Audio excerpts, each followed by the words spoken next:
An aid package for American farmers could be announced in a matter of weeks. That's the word from Department of Agriculture head Brooke Rollins. She didn't give much detail on the amount of aid that could be coming. American farmers lost billions of dollars in soybean sales this year due to China's months-long boycott. CBS News correspondent Lana Zak joining us live now from Iowa City now with more on this. So Lana, you've talked to farmers there.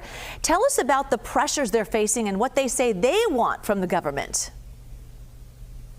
Hey there, Juliet. You know, every farmer that I speak with, first of all, is so grateful that we continue to cover this issue because, as you say, they have lost billions. So many of them are struggling. And you'll recall that the Trump administration promised back in October that they were going to provide an aid package. Somewhere between $13 and $15 billion is what we've been told that they should be able to expect.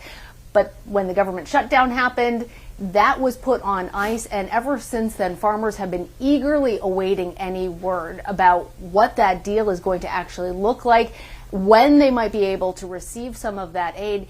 And all of this comes from the combination, that 1-2 punch of these crop prices that have been extremely low and the impact that the trade war has had, both on how much more it costs for their inputs, as well as how that major toll that China and their boycott of particularly U.S. soybeans played for crop farmers out here. Yeah, speaking of soybeans, the farmers took a big hit, as you know, from China's boycott, that is. So are orders back on track? What do we know about China's commitment to keep buying?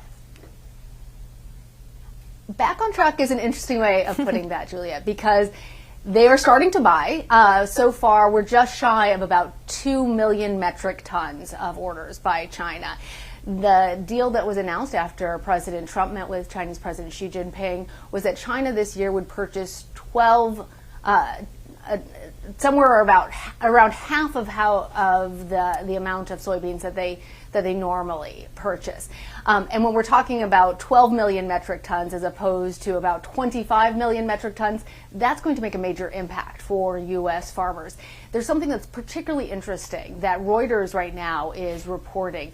China, because it purchased so much soy from other countries, particularly in Latin America, during that U.S. boycott, they actually have too much soy at this point, and they are now trying to empty out some of their national reserves so that they can make room for some of this 12 billion metric tons 12 million metric tons of soybeans that they have promised that they are going to purchase from U.S. farmers.